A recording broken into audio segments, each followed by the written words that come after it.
The Becoming Da Vinci Show is sponsored by the Kinetic Experience, where entrepreneurs go to have even more success and more fun in their business and life.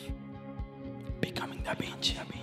So to learn more about the Becoming Da Vinci Show, visit us at www.becomingdavinchishow.com, where you can learn all sorts of stuff about Leonardo da Vinci and what we are doing to correlate his life and his example with modern day entrepreneurs and self-directed learning. Becoming Da Vinci. It's true. And I think with all of our students constantly on their phone all the time, I think they're living in a world that's very much suspended in the abstract a lot. And that gives me anxiety when I'm doing that all day. Absolutely. Yeah, this is kind of freaking me out, like looking at all these devices right now. Oh, I should take a picture. Yeah, like honestly. Five devices. Like all over right here, like, yeah, to make this happen, and it's crazy. But you're right. So this is something that we would say, like, you know, in this time periods or this location, we just don't have phones allowed. If you need to, call the office number. We'll get a hold of your child. Here, they're running free, and I don't know, right? So these are the things that we're talking about to understand. Figure out. Yeah, because like for that school to be really self-directed, you'd want to have as few phones as possible is what the conclusion would be. Yes and no. I mean, you would think, but then also look at them as learning devices too. There's so much that they can learn on it and explore and research. So, I mean, it's like this prompt, this next question we have is about innovation for you, and it really does tie in. How can we be innovative in the space of education? And while allowing, while giving freedom, but containing in a structure where you don't lose that present moment.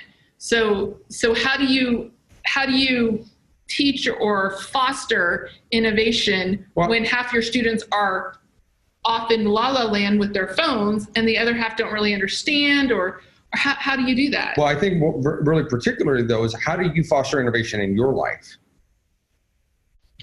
Specifically, how do I foster innovation? Somebody, I think I was watching a TED Talk, somebody proposed a new word. Maybe it's a real word. Maybe they made it up. I don't know. A multi-potentialite. Is somebody who has, is somebody who has potential on several fronts. And the idea is that the more skills that you acquire, the more opportunities for synergy there are. So if I'm really looking for a new way to be creative, then I'm either looking to acquire a new skill that I can then shine a light across all my other old skills with and see if new things come out of, or find somebody who has a new skill and try and collaborate with them. Because I really feel that, I got a new screen. 1 moment. There I am. Okay. Technology. That was a candid moment, wasn't it? Somebody else who has their skill set combined with your skill set will definitely mean it's more resources for your eventual product. That's really what it is. So acquiring a new skill, even if it's a minor one, it can either give you a synergy of skills or a unique way to think about something and open up a box within one of your old skills. That's kind of where I'm at. That's my usual strategy. I'm interested, though, if I may take a tiny step back and talk about these skill acquisition with the phones that we were talking about. I think you're especially right, Janica, because as much as we would like to subtract the phones, the kind of romantic teacher idea is to subtract the phones, the modern context that our students are going to be living in is one where that's a crucial part of daily life. They actually do need to know how to use a phone and feel comfortable with it. I just think that there needs to be sort of a balance point between how much you can learn to use those skills, but also learn to be present. So I'm sorry, I just wanted those closing thoughts on that. Actually. I love that, because this is valid to so many different families and even people that don't have children. And then they're sitting at a table with a coworker and the coworker's on the phone the entire time. Where is that balance?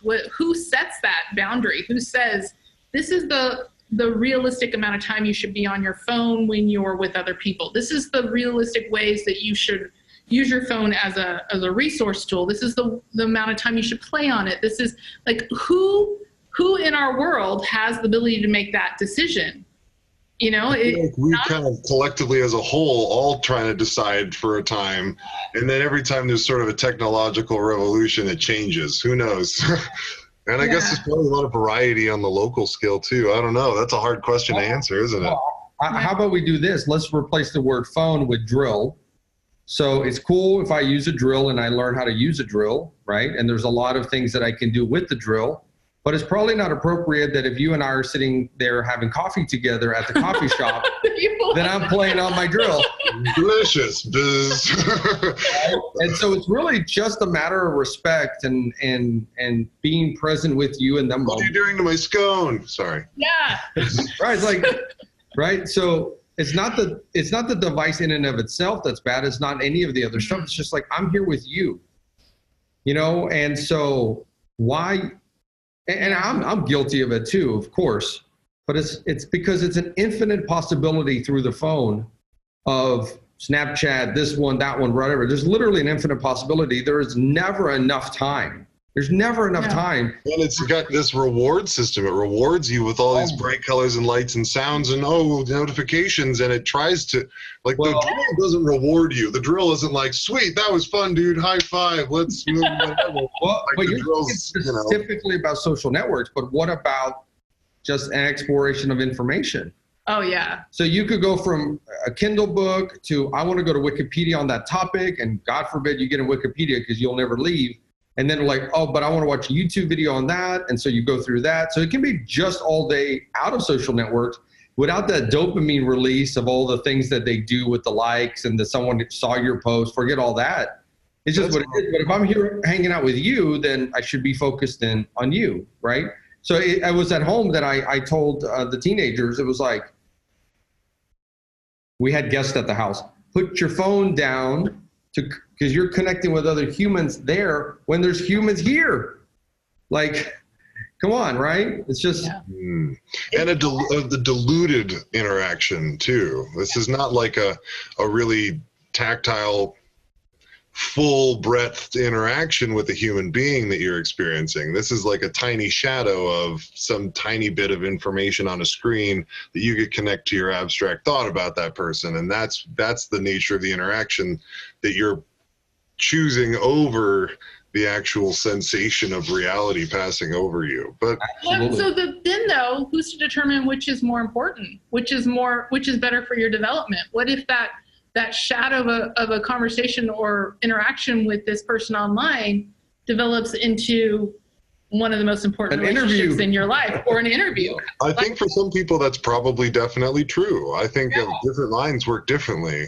Yeah. But I just think that I sense a lot of people getting increasingly anxious just in their daily life. And I have a tendency to want to attribute that anxiety to an over predisposition for this kind of a social interaction as opposed to the type in actual real world. I think our anxieties would be reduced if we interacted with people more and more with more heart. Definitely. It comes back to that the core piece of authenticity and heart and openness and sharing that love, because that's how you're going to get it, that energy. If I may volunteer a way to tie this all the way back then. Way off topic, didn't we? I feel that the greatest innovations that we're going to have to try and work through in the near future will be those of technological interface. Yeah. The way that we interact with technology, because one real problem with the cell phone is not necessarily that we're in an abstract technological world. It's that in combination with the fact that to do so, I have to look down, shut out, and then I'm going to do this and look down at my phone. That's the way I'm going to do it. And if I were to find a way to interface with my computer in such a way that wouldn't require that I shut everything out to the same degree, I might be able to find a way to balance that more. And maybe that means augmented reality. I think augmented reality or virtual reality not only could help us a lot with these new social developments, but I also think they would be a great avenue for us to channel more education to our students in a way they love. Can you imagine a virtual reality program where the student gets to like control and fly around Yosemite Valley and just zoom in different species, and you can watch them interact in these animations close up and zoom out and what have, like, it's so flashy that no student could say no to something like that and then accidentally find themselves getting a lot of good information.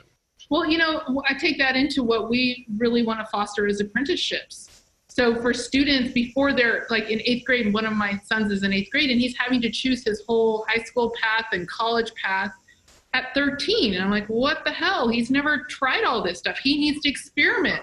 But if he had that opportunity to go into this virtual reality and try out your type of art and get into your world and see what that's like, that might change his whole world from, oh, I want to go into veterinarian sciences or engineering. Like, oh, wait, there's another world out there that I can explore. Like, That's really true. That's it could foster a whole other way of people, young people, deciding what they want to do with their future.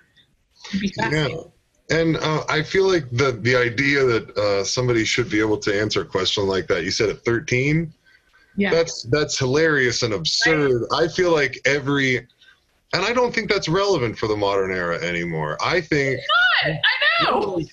I can't, again, this is another idea that I can't take credit for. It was proposed to me, but there's an idea, I think it's my brother that seems to refer to it a lot, that in the modern era, we have to reinvent ourselves every 3 to 5 years to stay relevant. So why would you imagine that you need to have an entire lifelong career now? It doesn't make sense the same way anymore. Context changes so quickly with all of these technological advances happening so fast, and now all these, I hate to say, political things happening that are just, things are changing and advancing so fast that what you know now and what works for you now is not necessarily going to sustain you in the context of 3 to 5 years from now. So you should expect to have to develop.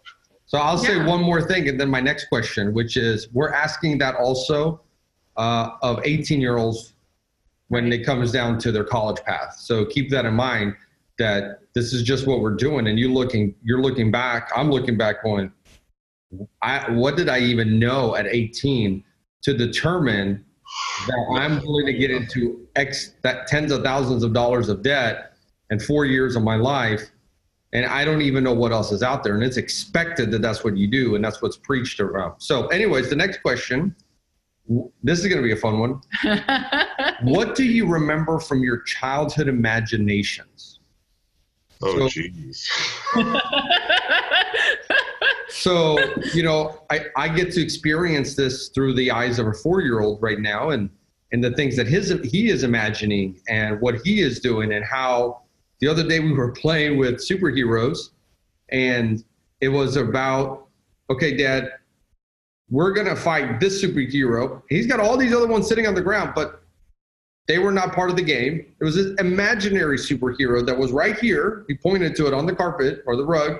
It's like, that's the one we have to attack. And so you can imagine, of course, all the stuff going through his mind at the time. And I can remember glimpses of that feeling. Anyways, what is it? Do you remember any of those imaginations? Well, I can say that Batman was in a lot of my imaginations when I was a kid. Batman wasn't, as you may notice the mug, relevant to me forever. There is a particular dream that apparently my mom remembers me having, a nightmare, with a wolf at the end of a hall wearing lipstick. And I was terrified and confused by this dream. I didn't know what to feel about it, and I didn't like it. And I'm still unpacking what that means. I'm sure it's still having like far-reaching effects. Okay, wait. Wolf with the lipstick. Wolf with lipstick. I'm not sure if I remember it being, I'm not even sure I remember the dream. What I remember is my mom telling me that I had this dream and referred to it several times. So I don't know, man. I'm pretty far down the pipe. I'm 29, and when I was a kid, that feels like lifetimes ago. Right. Yeah. I feel like every time a substantial thing changes in my life, I cognize it as reincarnation. I feel like when I move, I'm experiencing a new lifetime. If I go on vacation for a week, I'm experiencing a very unusual part of my life that feels in every way, it really is a short lifetime that is unique. So to be honest, you're asking me about like 100 lifetimes ago. I don't know. That's okay. That's good. I just like to ask that because as I read about, we read about his stuff, we just like to relate to it. So we're going to put this out there. If you know anybody that should be covered on this show, please let us know. We're looking for people that are innovative, whether they have a business or not. We're looking for self-directed learners, innovative people who are always learning and trying new things. Thank you for tuning in to the Becoming Da Vinci show. Join us next time as we learn more about Leonardo and modern-day entrepreneurs. Becoming Da Vinci.